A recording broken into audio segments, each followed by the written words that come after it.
months ago, and this will be the first time we have seen him in public. And I would imagine, Shannon, this is quite a touching moment for everyone there in Congress.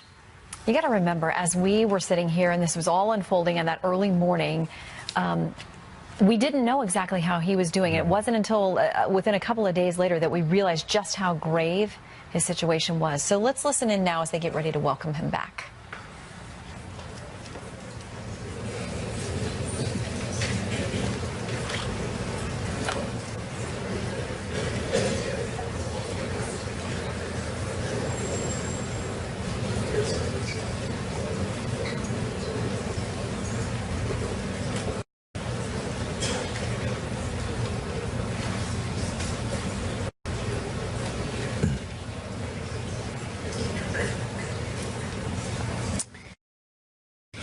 Not sure whether he comes down the center aisle or perhaps to one of the rooms off the side, but we know he's using crutches to his appearance today, and we understand he will deliver a speech as the moment has arrived.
The chair wishes to mark the return to the chamber of our dear friend and colleague from Louisiana, Mr. Steve Scalise.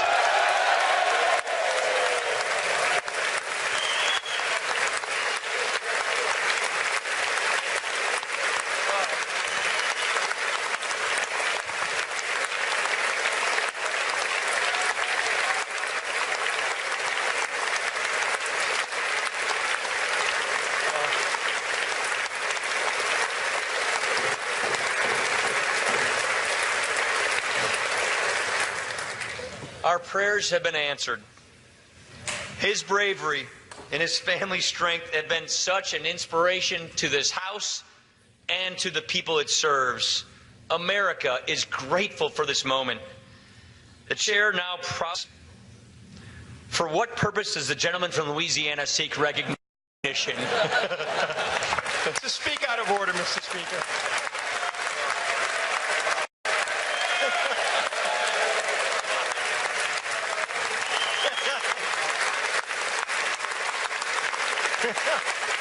What other motions would you like me to do?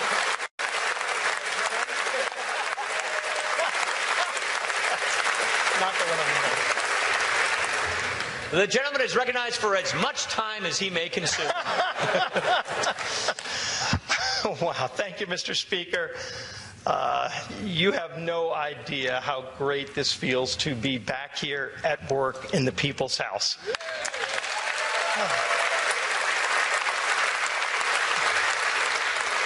As you can imagine, these last 3.5 months have been pretty challenging times for me and my family. But if you look at the outpouring of love, of warmth, of prayer, my gosh, Jennifer and I have been overwhelmed with all of that outpouring, and it's given us the strength to get through all of this and to get to this point today. And it starts with God.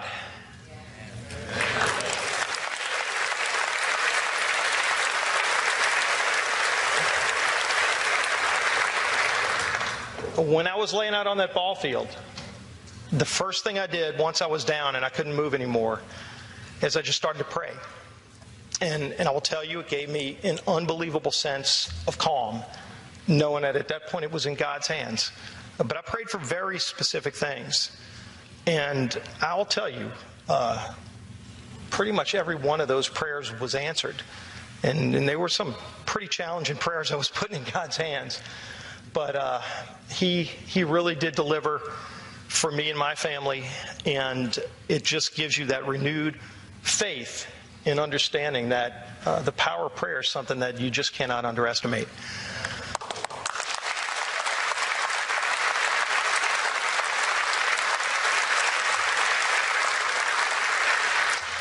So I'm definitely a living example that miracles really do happen. The first place I want to go to thank true angels along the way starts with the United States Capitol.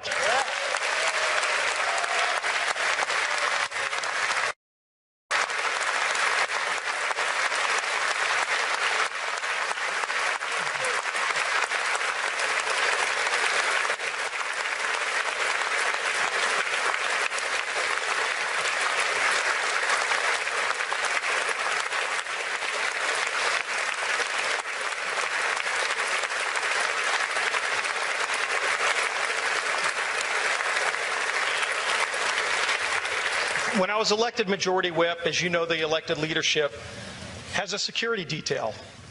And if anybody ever wondered why we're assigned security detail, I surely found out that day. And let me tell you, I want to specifically mention Crystal Griner and David Bailey.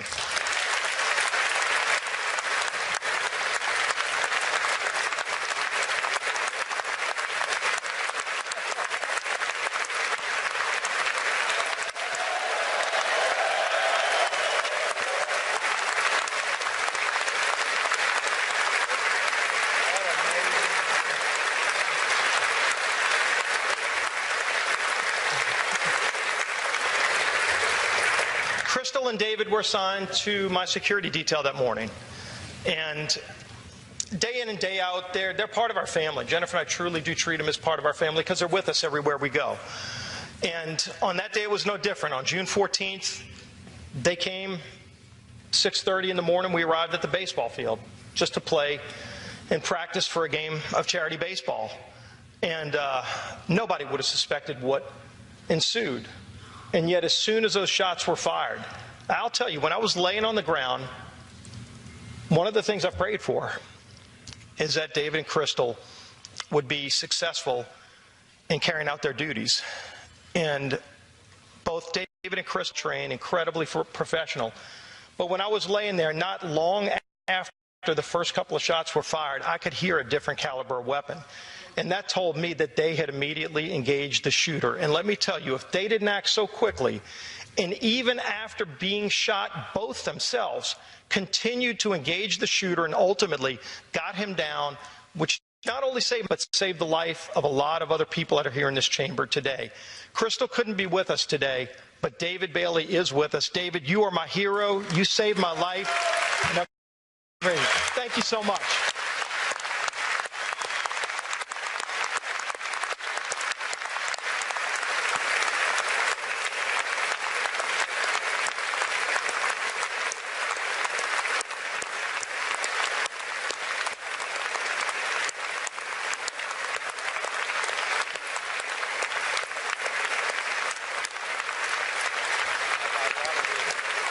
Thanks. Tiger blood. I also owes thanks to a lot of the people that were on the field with me. Right after the shooter was down, a lot of my colleagues came and ran to come check on me. And one I want to mention in particular is one of those things that Jennifer and I call the little miracles that happened that day and throughout the next few months of our recovery. Happened to have Brad Wenstrup on the field that day, and he was one of the first to come to my side. And as you know, Brad's not only a doctor, but he's a decorated Army Ranger who served in combat. And one of his roles and missions was to take care of people that were wounded before they went off on the helicopter to go get prepared. Who would have thought that God would have put Brad out there on that field with me, because the tourniquet he applied, many will tell you, saved my life so that I could actually make it to the hospital in time with all the blood loss. So, Brad, where are you at? Right down front, right down front. I'm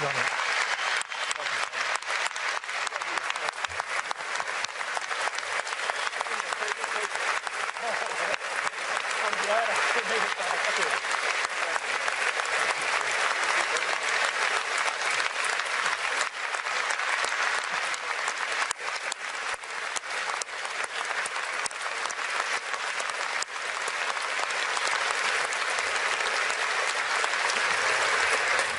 Once I arrived at MedStar Hospital, I was a little bit out of it at that point. But luckily, I ended up in the trusted hands of Dr. Jack Sava and his great team over at MedStar. They gave me a second chance at life. And through many, many surgeries, where my life was truly in the balance, a few of those, they did a wonderful job at making sure that I was well taken care of and ultimately made it through that point so I could get to Dr. Golden and his team, who actually put me back together again, which was quite a task, to the point where I'm actually able to relearn how to walk again. So Dr. Sava, Dr. Golden, thank you for being here, and thanks for your team's work.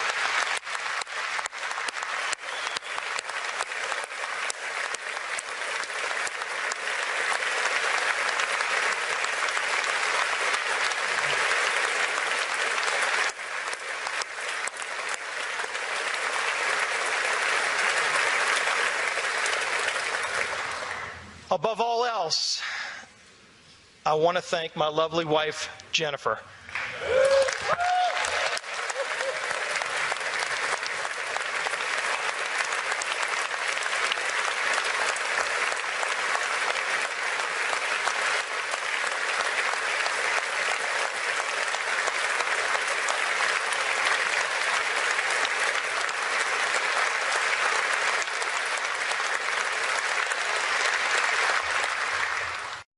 Those of you who know her know how strong Jennifer is. She's an incredibly warm and loving wife, and she's an incredible mother to our children. And somehow, through the late nights and the surgeries and all the other things, she managed to hold our family together, to make sure that Harrison and Madison were cared for as well. And still to this day, she's not only by my side, but she's also serving as a great mother. I am lucky to have you. Thanks for being here. Love you, sweetheart.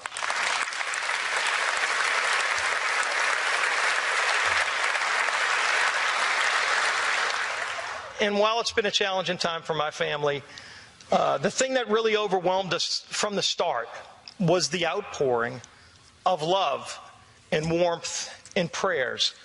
Southeast Louisiana, the district that I represent, we saw blood drives at St. Catherine. We saw prayer groups at First United Methodist Church in Slidell. But what we also saw were prayer groups in well wishes being given from people that we'd never met before throughout all of your districts. And you shared it with me. And it was one of those things that was hard for us to completely comprehend, that you had people from all walks of life that had never met me before, and yet they saw what had happened, and they just wanted to offer prayers. And let me tell you, to each and every one of you, and please convey it to your constituents, and I sure convey it to my constituents back home, that warmth and love gave us just incredible strength that you can't imagine during some really, really difficult times. And so that is one more example of the power of prayer. Something else I saw firsthand, surprised to me, but it was the outpouring of love from you, my colleagues, both Republican and Democrat. I know right after the shooting, we were practicing on the Republican side, and the Democrats were practicing too.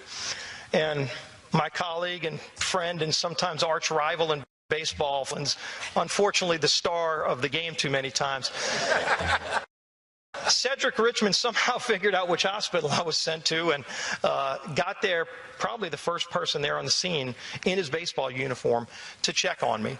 So many others of you, again, both Republican and Democrat, reached out in ways that I can't express the gratitude and how much it means to me, Jennifer, and our whole family. It really does show the warm side of Congress that very few people get to see. And so I want to thank each and every one of you for that. You don't know how much it meant to me. And when I come back into this chamber here today, it just seeing the faces of all of you, it just means more to me than you can imagine. So thanks for all of that love and support. Oh.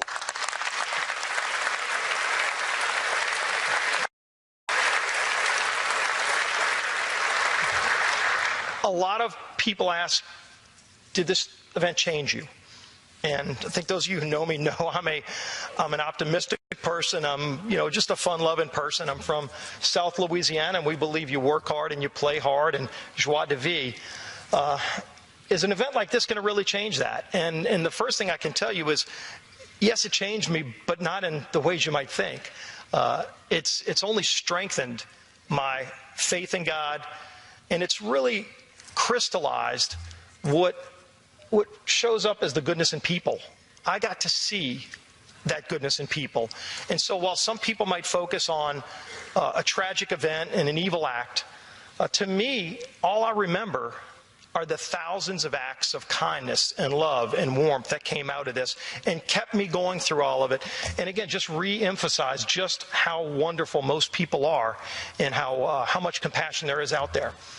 And finally, I want to talk about something that I guess hit me and probably struck me more than anything, that I was not expecting pouring of love and support from world leaders.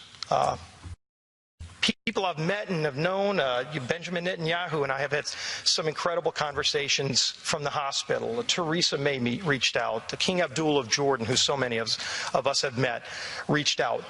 But other world leaders also reached out. People I had never met before. And that touched me in a different way, because each and every one of us, we come here and we fight for the things that we believe in. I have passionate beliefs. For some reason, some of you don't agree with all of those. But it's so important that we come up here. We are the people's house. This is the place where these ideas are supposed to be debated.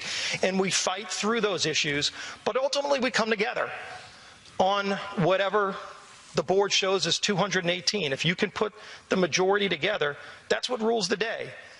It's so important that as we're having those political battles, we don't make them personal. Because one of the things I saw, and I guess this is the thing that really kept coming back to me as I tried to make sense of all this and comprehend the outpouring of love that I saw, it kept coming back to those world leaders.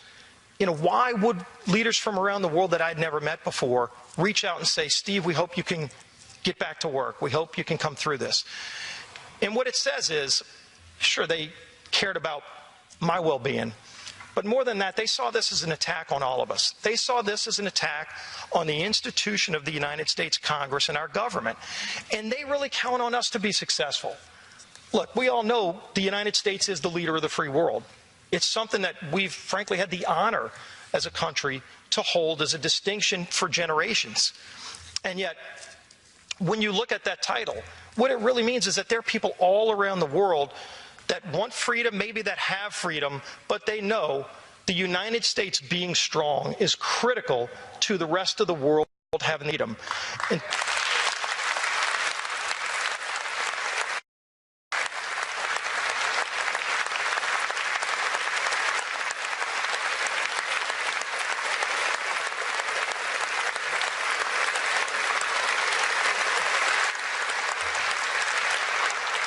but that's why I'm so excited to be back, because as we're fighting through the issues of the day, let's just keep in mind that we rise above the challenges of the day and understand that it's not just us and our constituents and the country, the United States, that's counting on us being successful.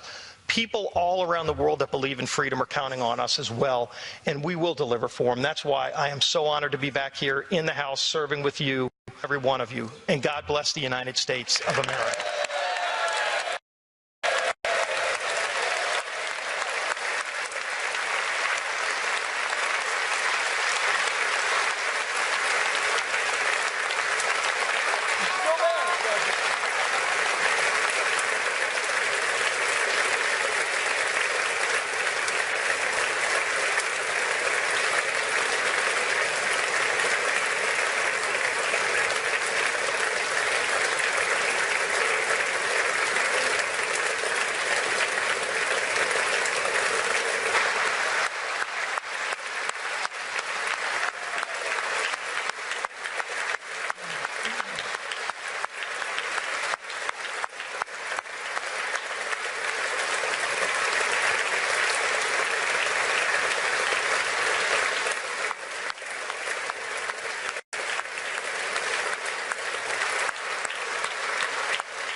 Speaker, with that, I yield back the balance of my time.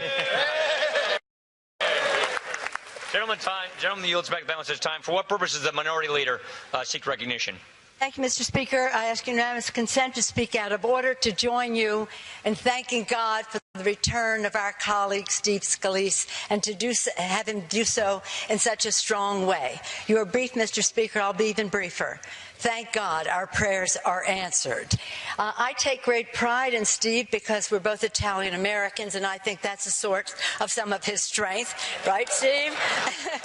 I, too, want to say how proud we are of Jennifer, Harrison, and Madison, and of your staff, and of our first responders, our Capitol Police, who took such good care of you. But if it, as you said, an attack on you is an attack on all, we all came through this magnificently because of your strength. So the power of Steve Scalise. The day we came to the floor, when you weren't here, we were all Team Scalise. Today, we are Team Scalise. Thank you for being so wonderful. God bless you.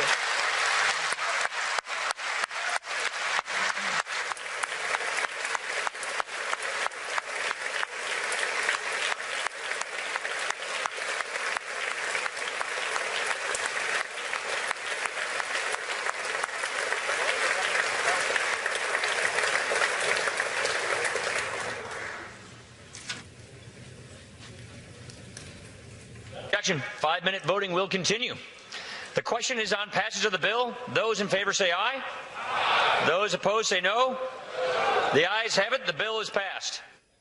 And so the House of Representatives gets rancorous issues of the day, but what a moment. Remember that when Democrats and Republicans united stood in applause and cheers for the return of their member, Majority Whip Steve Scalise, who's been out of action at the House of Representatives for the last 3.5 months. This is being shot on that baseball field back on the 14th of June, that terrible, terrible day. Karl Rove is with us, an old hand at Washington politics. Wouldn't it be nice, Karl, if the House could be that enthusiastic, that united on other pieces of legislation? Yeah. Well, it won't be, but this was a great moment for our country and also a reminder of how close we came to a terrible disaster.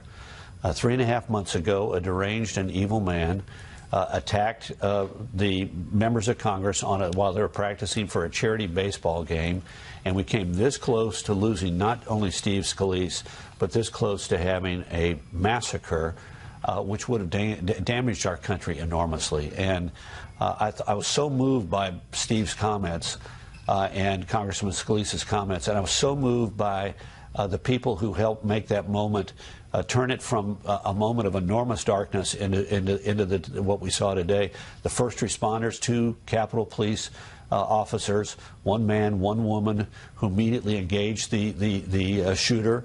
The colleague of Steve Scalise who came forward, a combat medic who saved his life. The doctors who immediately gave him this life-saving care.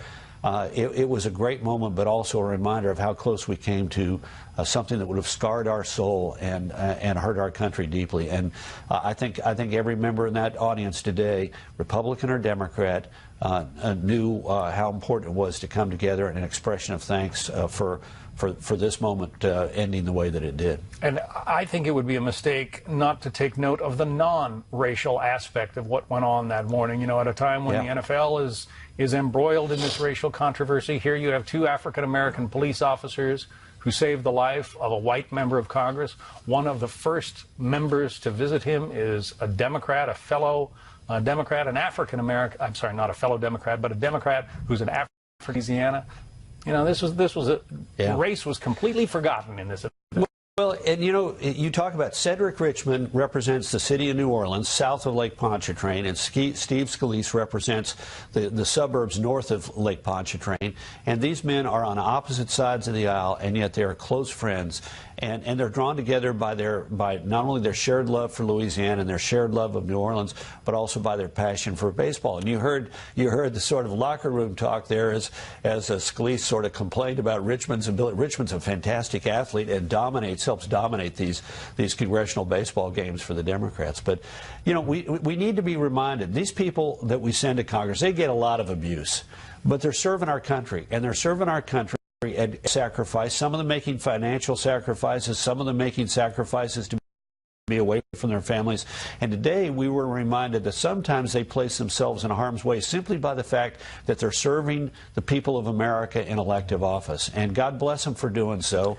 And we ought to sacrifices they're making. Very good point. Carl, we have some questions about tax reform to ask you. That's the hot button issue of the day. Back with Carl and more news in just a moment.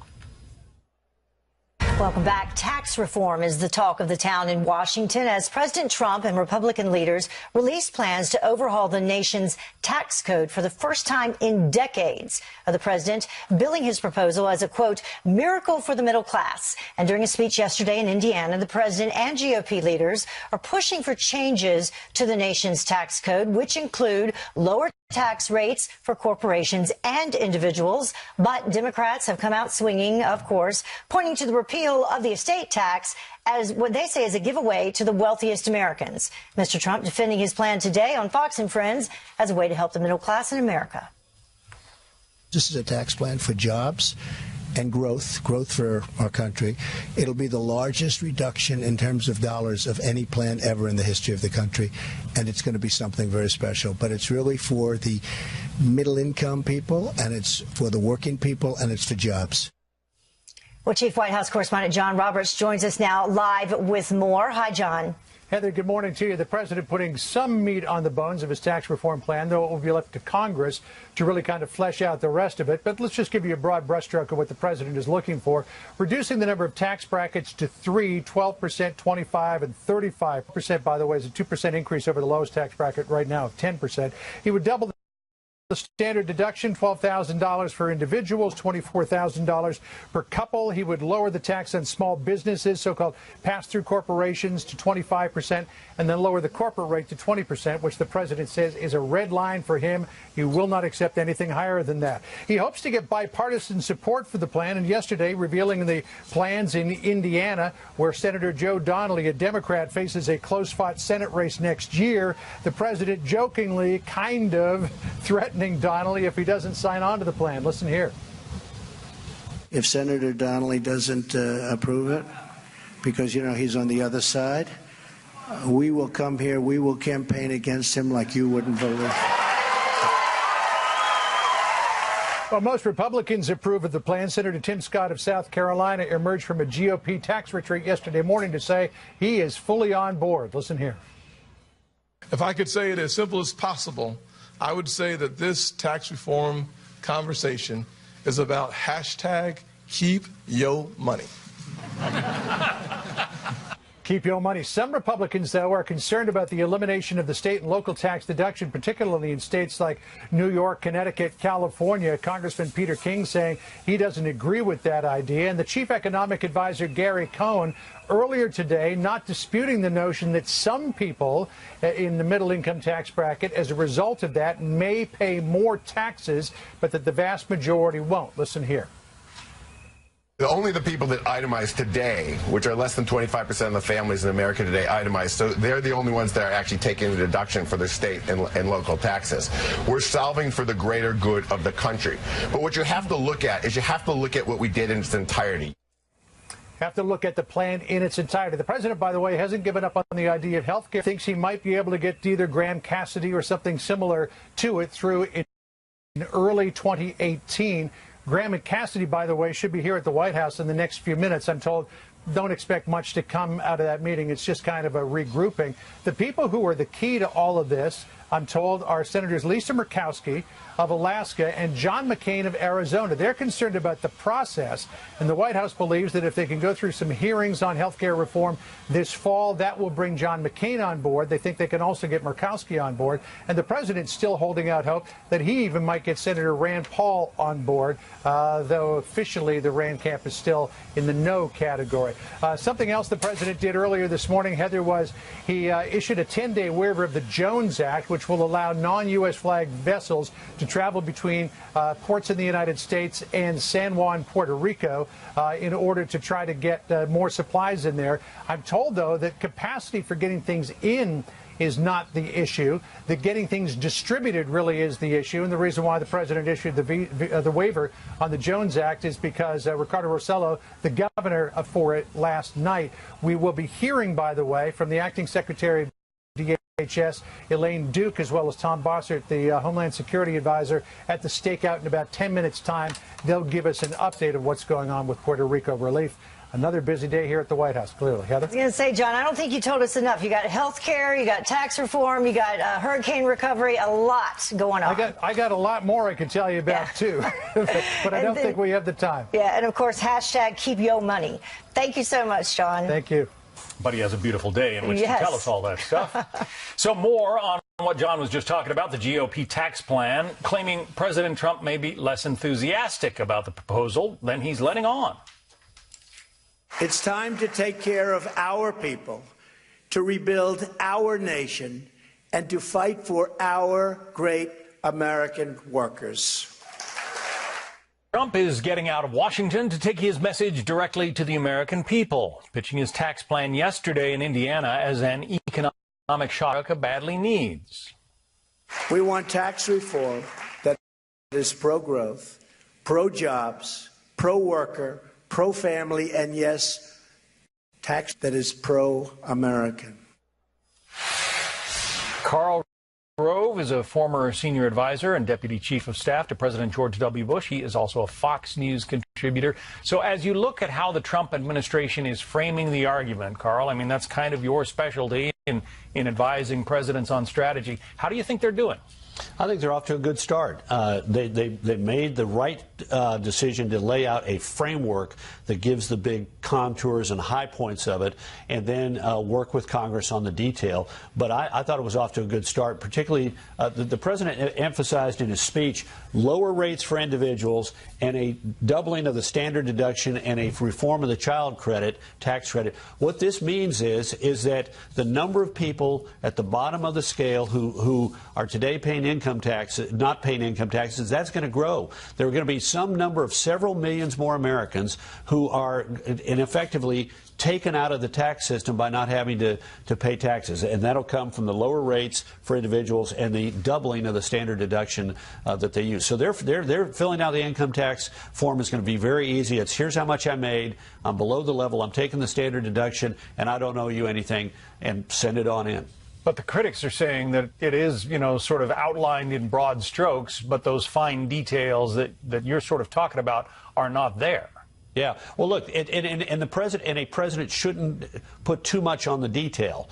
You should have some detail, and he's been clear about some things. 20% corporate tax rate. We're now we're ranked in international business the 35th most competitive country in the world because we have the highest corporate tax rate of any major industrialized country in the world, and we are the only major industrial country in the world that double taxes the foreign profits of our companies. An American company makes a profit abroad. They pay a tax on their profits there. They bring it back to the United States. They pay a second tax on the profits. We're the only major industrialized country that does it. So the president has been very clear, corporate tax rate of 20%, and we're going to end we're going to create a territorial tax system and the double taxation of profits of American companies twice, and we're going to work out a deal so that those trillions of dollars that are stranded abroad in foreign in profits of American companies from foreign sales can be brought back to the United States at a lesser rate than the 35% that they pay today. Karl Rove, our Fox News contributor. Karl, thanks very much. You bet. Thank you, sir. Let's get the Democratic perspective on tax cuts. Axios is reporting that President Trump is not thrilled with the tax plan crafted by White House advisors and the GOP leadership, on prompting concerns that Republican support could end up splintering, as it did on health care. So joining us now, New York Congressman Joe Crowley, chairman of the House Democratic Conference, I should say. Congressman Crowley, it's been more than 30 years since we've had major tax reform in this country. Is now the time to do it?